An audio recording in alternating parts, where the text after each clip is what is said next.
నమస్తే, welcome to our channel. నేను పద్మిని. ప్రస్తుతంతో పాటు ప్రముఖ ఆధ్యాత్మికవేత్త, వాస్తు జ్యోతిష పండితులు కేఎస్ఆర్ గారు ఉన్నారు. మాట్లాడదాం. నమస్కారం సార్. నమస్తే సార్, సూర్య సంక్రమణం అనేది జరగబోతోంది. వృషభ సంక్రాంతి రాబోతోంది మే 15వ తారీఖు. సూర్యుడు ఇది ఖచ్చితంగా ఆ రోజుల్లో జరిగే తీరుతుంది. మరి సూర్యుడు వృషభ రాశిలోకి ఉన్నప్పుడు ఎటువంటి ఫలితాలను ఇస్తూ ఉంటాడు? ద్వాదశ రాశులకి మరి సూర్యుడు ఏ ఏ గ్రహాలతో కలిసి ఉండబోతున్నాడు?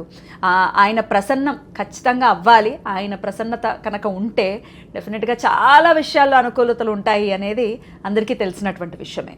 మరి సూర్యుడు ఇచ్చేటటువంటి ఫలితాలు ఏంటి? ఒక్కసారి మీ ద్వారా సార్. తప్పకుండా. వృషభంలో సూర్యుడు ఉన్నప్పుడు సాధారణంగా ఏంటంటే నెమ్మదిగా ఎండలు ఎక్కువ శాతం తగ్గుముఖం పడతాయి.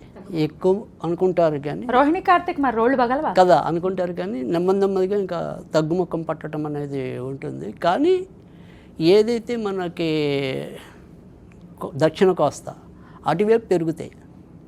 ఇక్కడ మనకి జనరల్గా ఎండలు తగ్గిపోతాయి. వాళ్ళకి ఇప్పుడు బాగా ఎక్కువ ఉండటం అనేది జరుగుతుంది జనరల్గా వృషభంలో ఉన్నప్పుడు. అయితే ఇక్కడ వృషభంలో సూర్యుడు ఉన్నప్పుడు ఎవరెవరికి ఎలాంటి ఫలితాలు అనేది చూసుకున్నట్టయితే కనుక కొద్ది రోజుల పాటు మనకి శుక్రుడితో కలిసి ఉండటం అనేది ఉంటుంది. తర్వాత మళ్ళీ బుధుడు వచ్చి చేరుకోవటం అనేది ఉంటుంది. సాధారణంగా వీళ్ళిద్దరితోనే ప్రస్తుతం మనకి వృషభంలో ఉన్నంత వరకు కూడా. అయితే మనకి మెయిన్ ప్రాథమికంగా సూర్యుని కనుక తీసుకున్నట్టయితే కనుక వృషభ రాశి వారికి మంచి ఉంటుంది. సో లగ్నంలో ఎప్పుడైనా సరే గోచారరీత్యా రవి సంచరిస్తున్నప్పుడు ఆరోగ్యం ఇంప్రూవ్ అవుతుంది. తర్వాత షార్ప్నెస్ అనేది అంటే ఏదైనా సరే సాధారణంగా వృషభ రాశి వారు లేదా వృషభ లగ్నం వాళ్ళు తెలివితేటలు బాగా ఉన్నప్పటికీ కూడా ఆచరణలోకి వచ్చేప్పుడు కొద్దిగా తటపటాయిస్తారు. కొద్దిగా ఏమన్నా సిగ్గు అనుకోవచ్చు, మొహమాటం అనుకోవచ్చు. సో లోపల ఉన్నది ఒకసారి డెలిబరేట్గా బయటికి తీసుకొచ్చే గుణం తక్కువ ఉంటుంది. కానీ ఇప్పుడు ఈ నల్లలు ఎప్పుడైతే వృషభంలో సంచరిస్తాడో వాళ్ళు ఇప్పుడు ఆ స్పార్క్నెస్ అనేది పెరుగుతుంది. స్పాంటేనియస్గా స్పందించగలిగే గుణం రావటం అనేది ఉంటుంది. సో వృషభ రాశి వాళ్ళకి మేలు ఉంటుంది. తర్వాత మిథున రాశికి వ్యయంలో సంచరిస్తాడు కాబట్టి అంత మంచి అనేది ఉండదు. ముఖ్యంగా తృతీయ స్థానాధిపతి వ్యయంలో సంచరించడం అనేది ఉంటుంది కనుక ఖచ్చితంగా బంధుమిత్రాదులతో విరోధాలు కానీ తర్వాత కాంపిటేటివ్ ఎగ్జామ్స్కి ఒకవేళ వెళ్తున్నట్టయితే కనుక దాంట్లో కొంతవరకు అపజయం రావడానికి కానీ ఆస్కారం ఎక్కువ ఉంటుంది. అయితే కర్కాటక రాశి వాళ్ళకి చాలా ఎక్కువ మంచి ఉంటుంది. ఎందుకంటే లాభస్థానంలో రవి సంచరిస్తాం. గోచారరీత్యా ఆల్మోస్ట్ అలా అందరూ కూడా లాభస్థానంలో ఉన్నప్పుడు అలాగే లగ్నం నుంచి లాభంలో ఉన్నప్పుడు కూడా ఎక్కువ శాతం మంచి ఫలితాలు ఉంటాయి. అప్పుడు కర్కాటక లగ్నానికి కూడా వర్తిస్తుందా మీరు చెప్పేది? అంతేగా. అందుకని కర్కాటక లగ్నం కర్కాటక రాశి రెండింటికి కూడా చాలా మంచి ఉంటుంది. సో ముఖ్యంగా గవర్నమెంట్ ఉద్యోగాల్లో ఉన్న వాళ్ళకి ఇంకొద్దిగా ఏమైనా రావాల్సినవి ఏమైనా ఉంటే కనుక బెనిఫిట్స్ రావడం అనేది, తర్వాత ప్రభుత్వ ఉద్యోగ పరంగా మనం ఏమైనా పరీక్షలు రాస్తున్నట్టయితే కనుక వాటి పరంగా కూడా మంచి జరగడానికి, రాజకీయ నాయకులకు కూడా చాలా చక్కటి మంచి జరగడానికి అవకాశం ఉంటుంది. ఓవరాల్గా చూసుకున్నట్టయితే కనుక ఎక్కువ మేలు జరిగే ప్రమాద రాశిలో కర్కాటక రాశి ప్రస్తుతం అయితే కనపడుతుంది. తర్వాత కూడా వరసే. తర్వాత వచ్చేప్పటికి మనకి సింహరాశి వారికి కూడా చాలా మంచి ఉంటుంది. ఎందుకంటే వాళ్ళకి ఏమంటాం రాజ్యస్థానాల్లో రవి సంచరించడం అనేది ఉంటుంది. సో మనకి గోచారరీత్యా రవి అత్యంత బలవంతుడు రాజ్యస్థానంలోనే. సో 10వ ఇంట్లో రవి ఉన్నప్పుడు ఆ దిగ్బలం అంటాం అది చాలా ఎక్కువ ఉంటుంది. సో అందుకని సింహరాశి వాళ్ళకి కూడా గతంలో ఈ అష్టమ శని వల్ల వస్తున్న ప్రాబ్లమ్స్ ఏమైనా ఉంటే వాటి నుంచి కొంత రిలీఫ్ రావటం అనేది ఒకటి. నెలలు కొంత రిలీఫ్ రావటం, తాత్కాలికంగా అంతకితం ఆగిపోయిన పనులు ఏమైనా ఉంటే అవి ఇప్పుడు ముందుకెళ్ళటం. సో ఖచ్చితంగా సింహరాశి వారికి కూడా ఎక్కువ శాతం మంచి ఫలితాలు ఉంటాయి. అయితే కన్యారాశి వారికి మాత్రం ఎక్కువ శాతం అంటే వీళ్ళకి భాగ్యస్థానంలో రవి సంచరించడం అనేది ఉన్నప్పటికీ కూడా నాన్నగారి ఆరోగ్య విషయంలో జాగ్రత్త తీసుకోవాలి. ఎందుకంటే వ్యయాధిపతి వచ్చి వాళ్ళకి భాగ్యస్థానంలో సంచరించడం అంటే తండ్రి స్థానంలో సంచరించడం అనేది ఉంటుంది.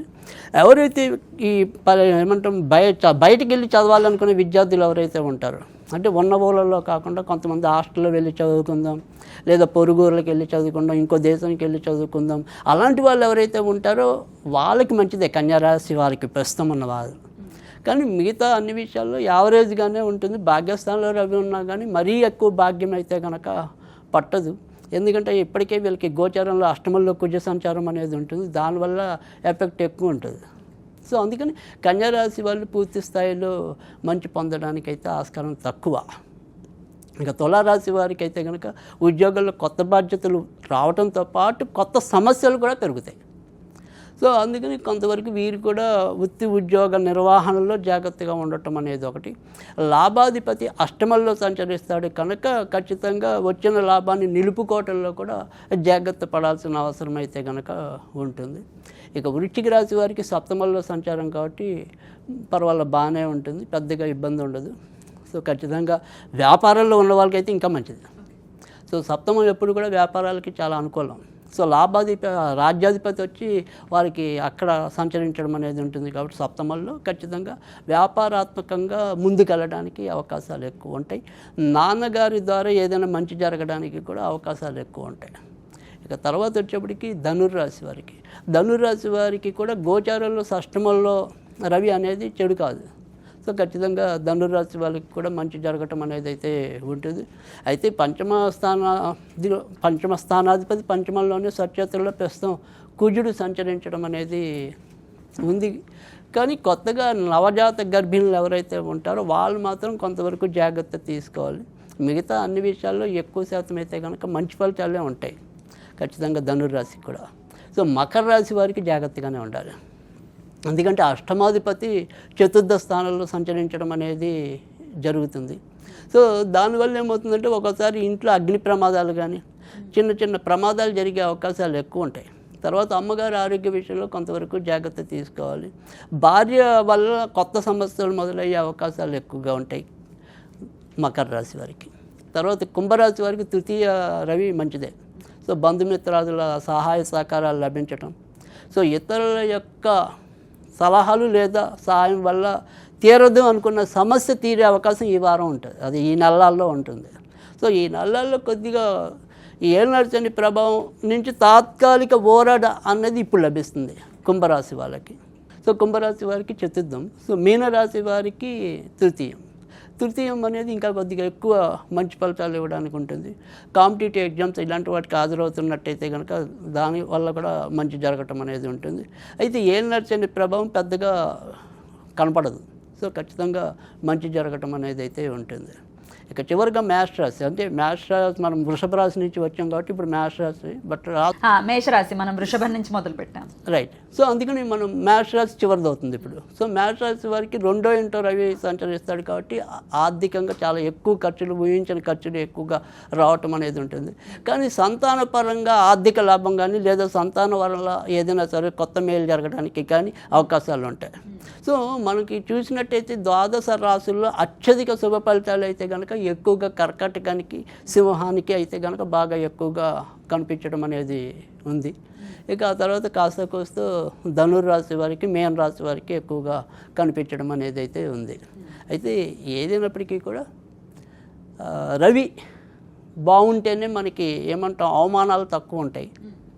తర్వాత వృత్తి ఉద్యోగాల్లో ప్రాస్పరిటీ అనేది ఎక్కువ ఉంటుంది, ఆరోగ్యం బాగుండటం అనేది ఎక్కువ ఉంటుంది.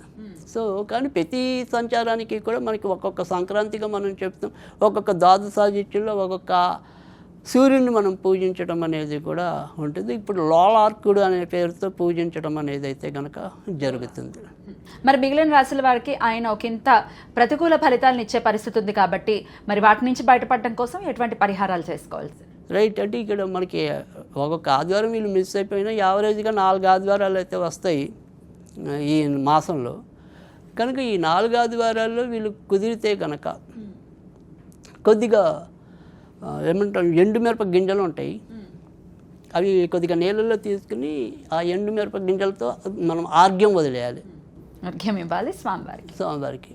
అలా అది తూర్పు ముఖంగా, అంటే మనకి ఏమంటాం సూర్యుడు కనపడినా కనపడకపోయినా మనం తూర్పు ముఖంగానే ఉండి దోశలతో ఇలా నీళ్ళు, ఆ నీళ్ళలో కొద్దిగా ఎండుమిరప గింజలు ఉండాలి, అవి వేసి వదిలేయాలి. ఒకసారి సరిపోతుంది సార్?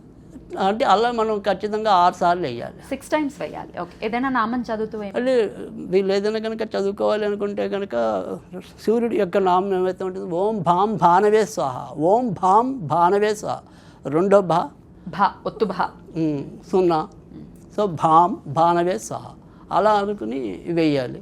లేదు సూర్య గాయత్రి అంటే తేలికి, ఆదిత్యాయ విద్మహే సహస్రకిరణాయ ధీమహి తన్నో సూర్య ప్రచోదయాత్. ఆ రకంగా 6 సార్లు అనుకునేవి కూడా వదలచ్చు. దానివల్ల ఏంటంటే మనకి ఏదైనా సరే గోచార రీత్యా రవి వల్ల ఉండే చెడు ఫలితాలు ఏవైతే ఉంటాయో వాటి నుంచి మనకి ఉపశమనం లభించడం అనేది ఉంటుంది. అద్భుతం సార్, చాలా చక్కగా మీ ప్రొడిక్షన్స్ని తెలియజేశారు. ఈ నెల్లాళ్ళు ఉండేటటువంటి పరిస్థితులు ఏంటో ప్రొడిక్షన్స్ రూపంలో ఇచ్చారు కాబట్టి ఆయా విషయాల్లో ఆయా రాశుల వాళ్ళు దృష్టిని సారించాలి. కర్కాటక రాశి వాళ్ళకి మాత్రం నంబర్ 1 అని చెప్తున్నారు కాబట్టి it's a good news for them. Right sir, thank you so very much sir. నమస్తే.